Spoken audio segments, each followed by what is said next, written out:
Cara, que aulão de véspera é esse, hein? Que aulão de véspera, hein? Confesso para vocês que eu estou preparando esse aulão de véspera, combinando com outros professores, faz mais ou menos umas 2 semanas. E a nossa expectativa é a melhor possível, cara. A gente quer de 120 questões aí, lógico, vamos tirar aí português e matemática, que são mais ou menos 90 itens dos assuntos que foram abordados aqui. Nós queremos aí acertar uma boa quantidade. Você já pensou?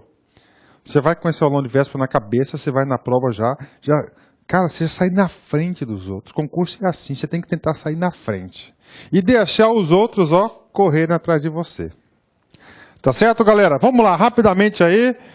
Penúltima matéria, administração geral.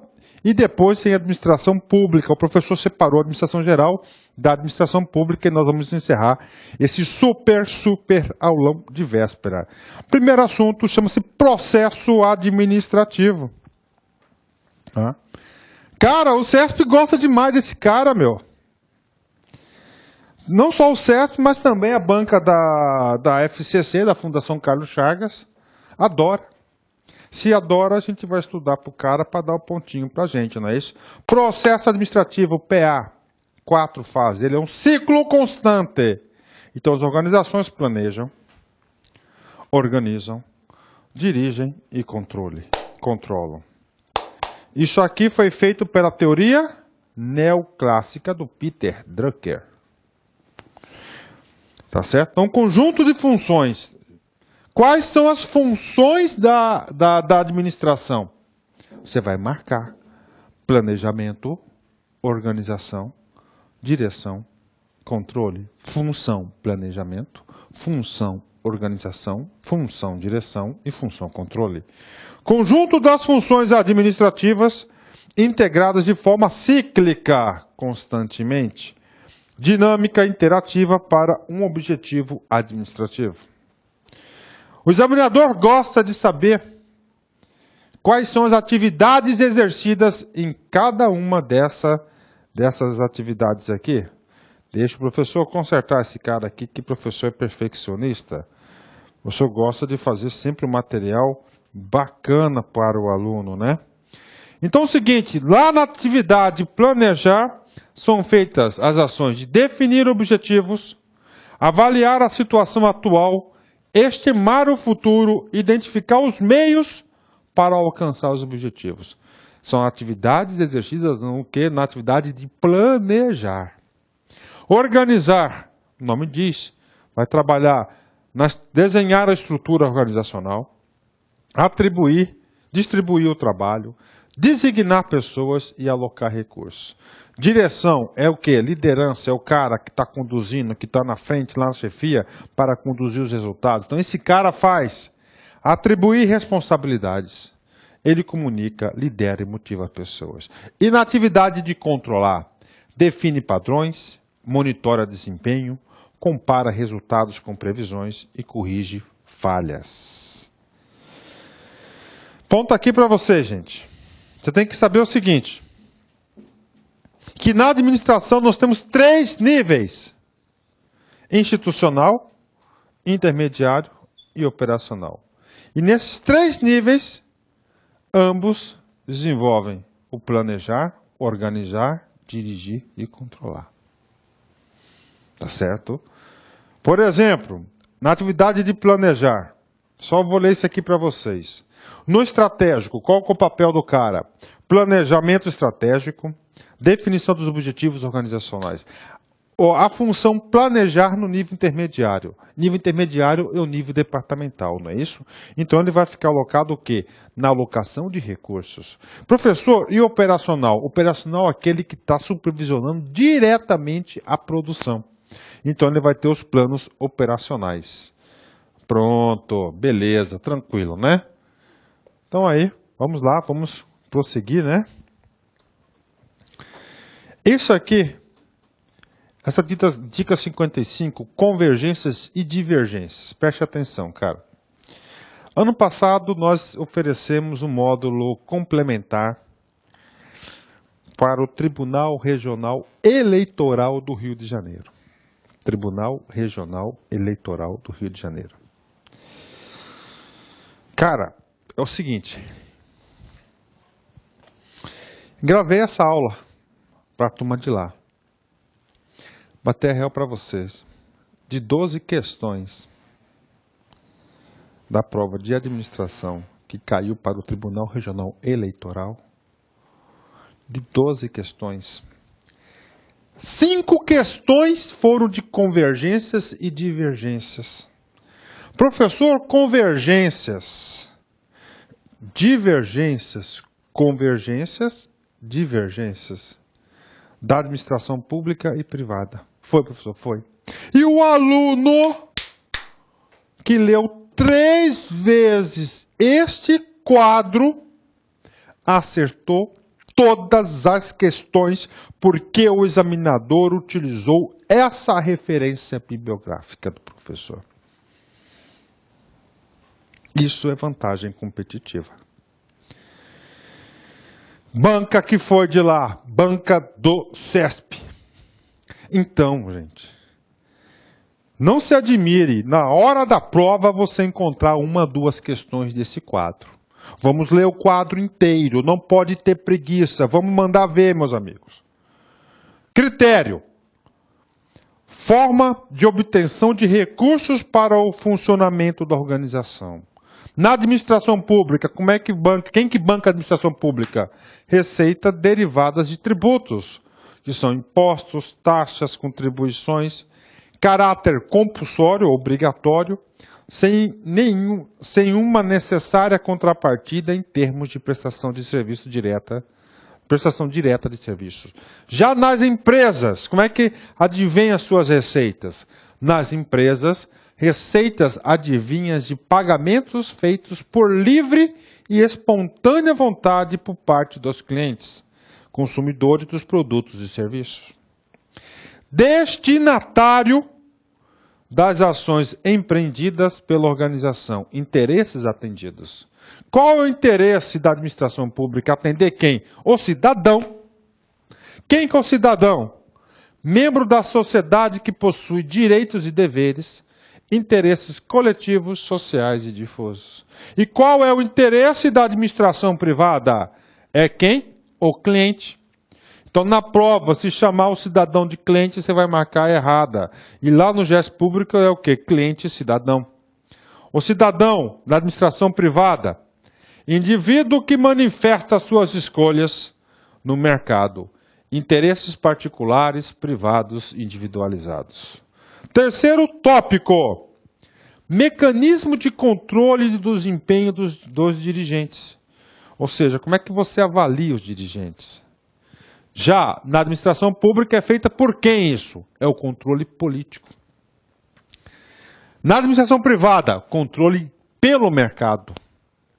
O que é o controle político na administração pública? Por meio de eleições periódicas dos governantes. E o mercado? Através da concorrência com as outras empresas. Então o mercado seleciona qual que é o controle do desempenho. Se o cara tem um bom desempenho, vai vender mais, vai ter mais espaço. Se não tem um bom desempenho, ele vai o quê? Vender menos. É muito mais rápido, não é isso?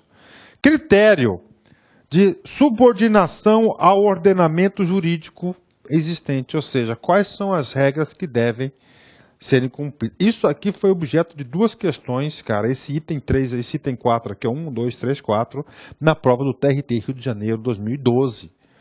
Tá certo? E as questões foram Ctrl+C, Ctrl+V e o cara pode pegar qualquer coisa daqui. Então antecipem. Isso que serve ao aluno de véspera, para dar essa arrancada final. Vamos lá. Subordinação ao ordenamento jurídico. Administração pública. Quem que a administração pública deve obedecer? Preste atenção. Tudo que não está juridicamente determinado, está juridicamente proibido. Olha só, tudo o que não está juridicamente determinado, está juridicamente proibido.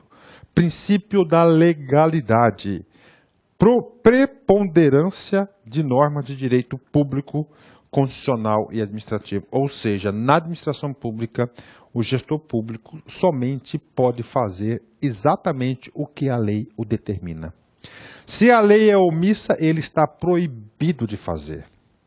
De novo, Na administração pública, o cara só pode fazer aquilo que a lei está autorizando a fazer. Se for omissa ou proíbe, o cara não pode fazer. Que é o oposto na administração privada. Lá, na administração privada, tudo o que não está juridicamente proibido, está juridicamente facultado. Ele pode fazer ou não. Preponderância de norma de direito privado, ou seja, contratual, direito civil e direito comercial. Quais são os direitos da administração pública? Administrativo e constitucional. Quais são os direitos da iniciativa privada? Contratual, civil e comercial. Garantia de sobrevivência das organizações. Administração pública. Tempo de existência indeterminado. O Estado não vai à falência. Cara, o Estado é uma organização aí de 500 anos no Brasil. Então, tempo de sobrevivência das organizações. Praticamente o quê? Eternas, né? Tempo de existência indeterminado. O Estado não vai à falência. Na administração privada, sobrevivência depende da eficiência organizacional. Competitividade acirrada no mercado. Então, o cara só vai sobreviver se o cara conseguir competir no ambiente de mercado. No ambiente de mercado.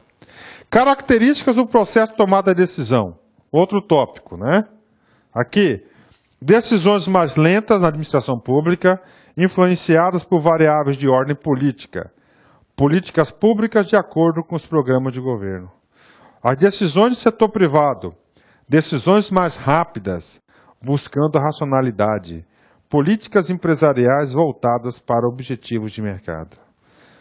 Finalmente, modo de criação, alteração, extinção da pessoa jurídica. Na administração pública só pode mudar quando através da lei. A administração privada, através de instrumento contratual ou societário. Beleza, fechado aí, né? Pronto, dica 56. Então isso aqui, gente, vou voltar aqui. As convergências e divergências da administração pública e administração privada, potencial questão de prova, cara. Olha, vocês têm aí 2 semanas para vocês estarem estudando esses caras aí, é muito importante. Estrutura organizacional. O aluno tem que saber das organizações, da estrutura centralizada numa pessoa só e na descentralizada. Sobre esse assunto aqui, não dá para fazer uma dica, cara. Não dá para fazer uma dica. Porque é muita coisa. Eu teria que dar aula para vocês. Esse não é o objetivo. Aqui é para vocês darem aquelas dicas mais importantes e vocês fazerem o seu dever de casa. Então é o seguinte. Dessa dica 56, isso.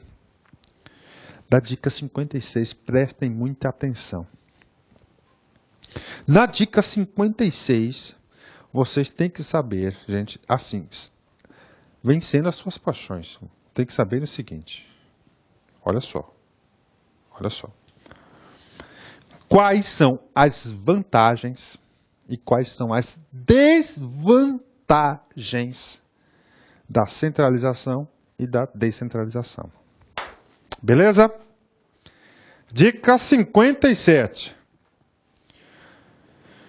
O aluno tem que identificar as características de uma administração piramidal, ou seja, verticalizada.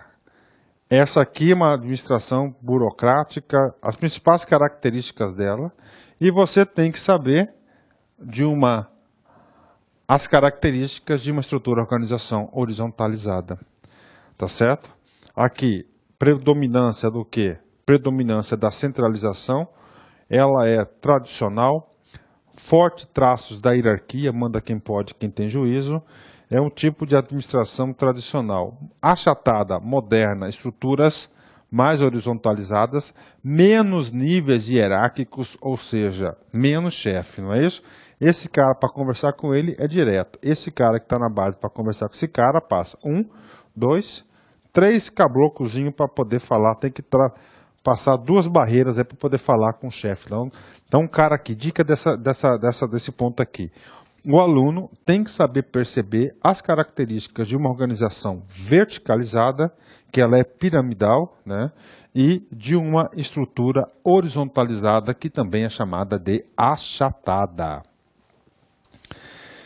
O aluno, amplitude do controle horizontal.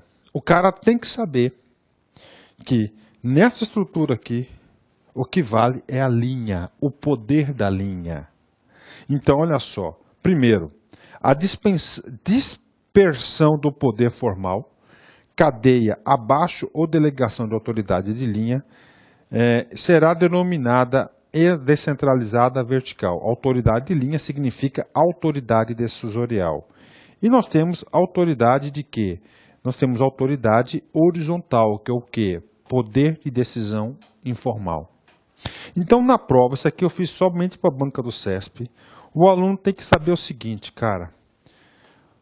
Poder decisório vertical, está aqui.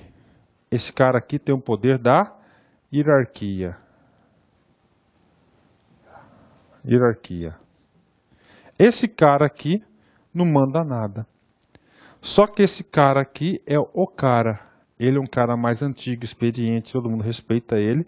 E o que ele fala, ele influencia toda a organização. Então, esse cara aqui tem o famoso poder decisorial, tá certo? O que? Informal. Isso só cai na prova do CESP. Só cai na prova do CESP. É uma das características CESP de ser. Pronto. Então, dica 58 é o aluno entender que nós temos dois tipos de poder decisorial. O primeiro poder é vertical, linha de poder, e o outro é o poder informal, que é a descentralização horizontal. E o outro é a descentralização vertical. Cada caixinha tem um poder decisorial. Dica 59. O cara pode cair isso aqui na prova, cara, chamado empoderamento. Empoderamento é a tradução do empowerment. Empowerment. Empowerment é empoderamento. Isso aqui também é utilizado muito técnicas de liderança. O que significa, cara, você fazer o empowerment? É uma técnica que você utiliza de motivar as pessoas, você transferindo parte do seu processo decisório. Quais os objetivos disso? Motivar o cara, dar uma moralzinha pro cara. Então você vai decidir sobre isso. Desenvolver o sujeito, você tornar mais ágeis as decisões. Uma maneira de descentralizar o poder. Toda vez que você fala, gente, de estrutura organizacional vertical, você há necessidade de descentralizar. E nessa descentralização aqui, há a necessidade do empoderamento. Então as empresas estão investindo firme no chamado do empowerment, empoderamento, fortalecendo as pessoas e equipes para melhorar o ambiente de trabalho. O empowerment significa proporcionar maior grau de liberdade e autonomia para as pessoas e equipes de trabalho. Você, para dar maior grau de liberdade e autonomia, você tem que transferir parte do seu poder decisório que está centralizado, você tem que descentralizar. É importante você ir para a prova do concurso sabendo o significado, saber o modelo mental do empowerment, tá? Vamos lá, professor. Outra coisa que cai de estrutura, cai bastante. Então não tem jeito, cara. Essa dica aqui eu tenho que passar assim para vocês, mas você tem que pegar o material de apoio. O aluno tem que ler o material de apoio das seguintes aulas. A aula é uma só, estrutura organizacional. Lá na parte estrutura linear, de linha, funcional, função. Linha staff, órgão de assessoramento, não tem poder decisório. Matricial, 2 chefes. Adocráticas, amorfas, temporárias, especializadas. Estruturas em redes e equipes autogerenciáveis. Cara, papo reto com vocês, papo reto. Todas as bancas de concurso, quando tem estrutura organizacional no conteúdo, sempre costuma cobrar uma questão. Então aqui é o seguinte, essa dica, vocês têm que fazer uma complementação, se possível assistir a aula de novo, pegar o material e saber as principais características da estrutura linear, funcional, linha staff, matricial, adocráticas, redes e autogerenciáveis. E o professor regravou esse assunto, essa aula, focado 100% na prova do MPU. Não quero que os nossos alunos errem questões sobre estrutura organizacional. Tá? A dica 49 é o seguinte. A dica 49, eu quero passar para vocês o seguinte. A dica 49 é sobre estrutura linear. O professor pegou uma dessas estruturas aqui e falei assim, olha, eu acredito que a banca deve cobrar linear. Então, o que acontece? As principais características da linear. A autoridade ela é única, porque ela vem da linha. Onde a linha bateu, ou o cara é o chefe, ou ele é o subordinado. O subordinado que está abaixo, o chefe que está acima. Linhas formais de comunicação. Uma estrutura linear, ele quer formalidade. Centralização das decisões. Formato piramidal. Tá certo? Então, olha aí, dica para vocês. Então, é o seguinte, cara, mas é muito essa dica ainda. Eu teria que aprofundar mais esse assunto. Não dá tempo da gente fazer isso no aulão. Vocês têm que aprofundar esse assunto lá na aula de estrutura organizacional, que é uma aula super importante e isso pode ser cobrado em sala de aula. Por ser cobrado na hora da prova. Lembrem-se que uma questão, cara, te posiciona vários pontos acima. Dica 60. Práticas da qualidade total. Gente, qualidade total é uma filosofia de vida. Trazendo um paralelo para a minha vida pessoal, o professor incorporou esses princípios há muito tempo. Isso como filosofia de vida, filosofia de ser. Isso eu só tive benefícios com isso, cara.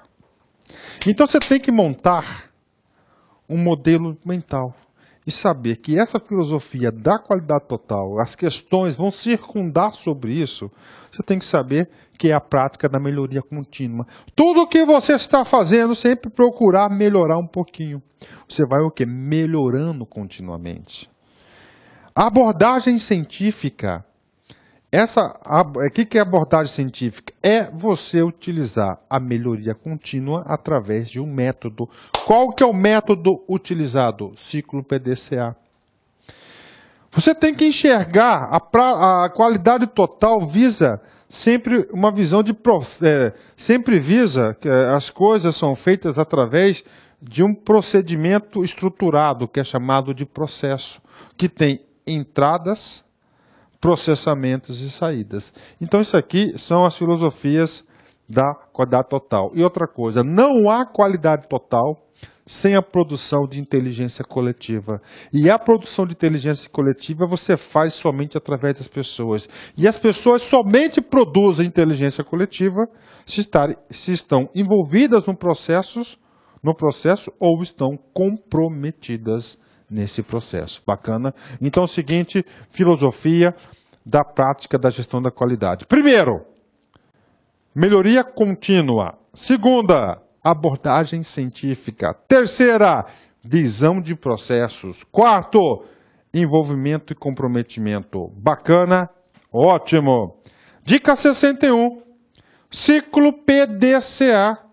Você tem que saber que isso aqui, eu já falei para vocês, que é um upgrade lá do processo administrativo, que coloca o que, o ciclo PDCA.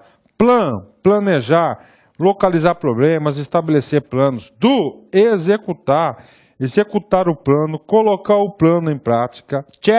Checar, avaliar, verificar o atingimento das metas, acompanhar a eficácia. Action, agir corretivamente, ação corretiva, padronizar, treinar para o sucesso. Professor, eu não entendo isso. Vamos rodar um ciclo. Lá no seu planejamento, você estipulou 100 metas. Você executou 80 metas. No avaliar, você vai avaliar que você ficou faltando 20 metas. E no Action, você vai verificar quais foram os motivos, os pontos na qual levaram à não execução desse MINT. E esses pontos vão servir para o novo planejamento da definição. E aí você vai rodando o ciclo PDCA, isso que é a essência da qualidade total do ciclo PDCA. Bacana, maravilha, hein? Vamos mais aqui. Apagar aqui o quadro. Dica 62. Ferramentas da qualidade total.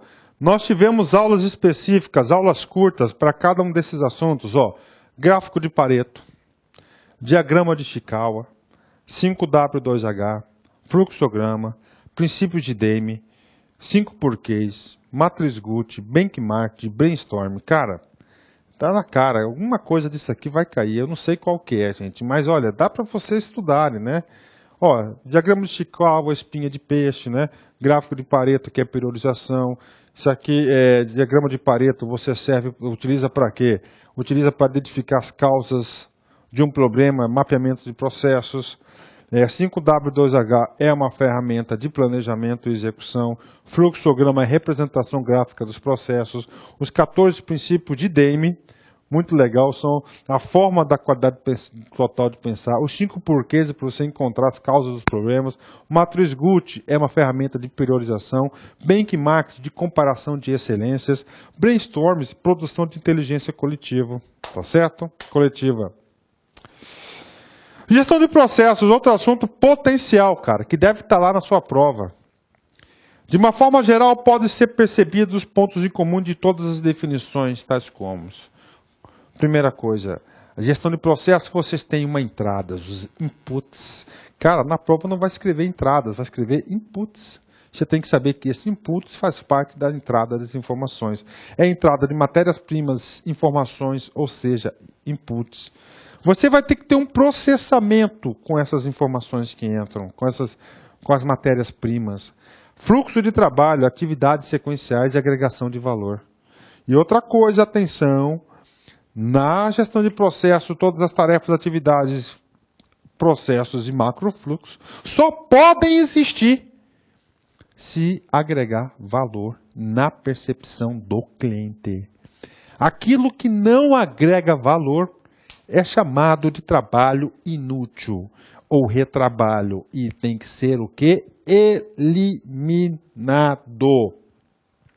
Se tem os inputs, o processo de trabalho vai sair um resultado que é chamado de outputs. Saída dos serviços e dos produtos. Bacana, ó, 10, né? E com isso eu vou colocar isso em gráfico. Dica 64. Os fornecedores vão produzir insumos. Esses insumos serão processados através de métodos e procedimentos, tarefas. E as pessoas fazem isso. Isso tem que ter um resultado. O resultado é esse cara aqui, ó. É o produto, que pode ser um bem e serviço. Esse produto tem que ser entregue, tem que ser feito para alguém. Tem que ser o cliente. E detalhe, esse produto só pode existir para satisfazer a necessidade do cliente. É uma visão toda ela processual, né? Aí que está a legenda. Dica 65. Tipos de processos. 3. Processos gerenciais, processos finalísticos, né? Da atividade fim. Processos de apoio, tá certo? E processos de gestão, tá aí. Tipos de processos. 3. Produção, que são os processos finalísticos. Processos de gestão gerenciais. E você tem os processos de apoio, meio suporte. Colocando aqui todas as terminologias que podem cair na prova. O processo de negócio também pode ser chamado de produção ou finalístico. O processo de gestão pode ser chamado de processos gerenciais. E os processos de apoio, meio e suporte podem ser chamados de organizacionais ou de integração organizacional. Prestem muita atenção nisso. Dica 66. Hierarquia dos processos. Temos o macroprocesso, que é o maior nível de agregação do produto. É o processo que geralmente envolve mais de uma função da estrutura organizacional e a sua operação tem um impacto significativo no modo como a organização funciona. Você tem o macroprocesso e você tem um processo. Dentro do macroprocesso você tem diversos processos. O que é um processo? É um conjunto de atividades sequenciais, conectadas, relacionadas e lógicas que tornam um input com o fornecedor, acrescentam valor a este e produzem o output para o consumidor. Você tem um subprocesso que é uma subdivisão do processo. É a parte que interrelaciona de forma lógica com outro subprocesso, realiza um objetivo específico em apoio ao macroprocesso e contribui para a missão deste. Nós temos também as atividades. São as ações que ocorrem dentro do processo ou subprocesso. São geralmente desempenhadas por uma unidade, pessoa ou departamento para produzir um resultado particular. Elas consistem a maior parte dos fluxogramas. E, finalmente, nós temos as tarefas, que é o menor nível de agregação. É a parte específica do trabalho, ou melhor, o menor microenfoque do processo, podendo ser um único elemento ou um subconjunto de atividades, geralmente está relacionado ao desempenho de uma incumbência específica por parte de um item. Pronto, fechou, né? E dica 67, penúltima dica nossa, é o processo ideal. O examinador pode querer que você faça um julgamento. Quando que você sabe que o processo está apropriado a determinada situação? É chamado processo ideal. Esse cara tem que ser eficaz. Esse cara tem que ser adaptável, eficiente, controlável, formalizado e mensurável. De novo, eficaz, adaptável, eficiente, controlável, formalizável e mensurável. No eficaz significa dizer o serviço ou produto resultante satisfaz as necessidades do cliente. Olha só, quando que ele é eficaz? Todo processo produz um produto. Esse produto tem que ser entregue a alguém. E esse produto ele é o processo eficaz quando esse produto realmente satisfaz a necessidade do cara que precisa dele. Isso. Adaptável. Facilmente adaptável às mudanças de necessidades. Eficiente. Opera com recursos satisfatoriamente. Eu sempre falo que o conceito de eficiência é produzir mais com menos e fazer as coisas certas. Controlável. Ciclos repetitivos de um trabalho com variedade mínima. Formalizado, oficializado. Está descrito em documentos formais e aprovados. Mensuráveis. São estabelecidos indicadores para medição e informação de desempenho. Pronto. Então, o processo ideal, eficaz, adaptável, eficiente, controlável, formalizado e mensurável. Bacana? E, finalmente, última dica de administração geral é o GES Pública. Na aula, eu falei isso para a galera, que eu desconheço o edital de concurso público na qual cobrou esse assunto no edital e não teve questão correspondente na prova. Então é o seguinte, aqui eu vou bater uma real para vocês, não precisam assistir a aula, só peguem lá os slides do PowerPoint, por favor, façam 2 leituras concentradíssimas, principalmente naquela parte de fundamentos de processos lá.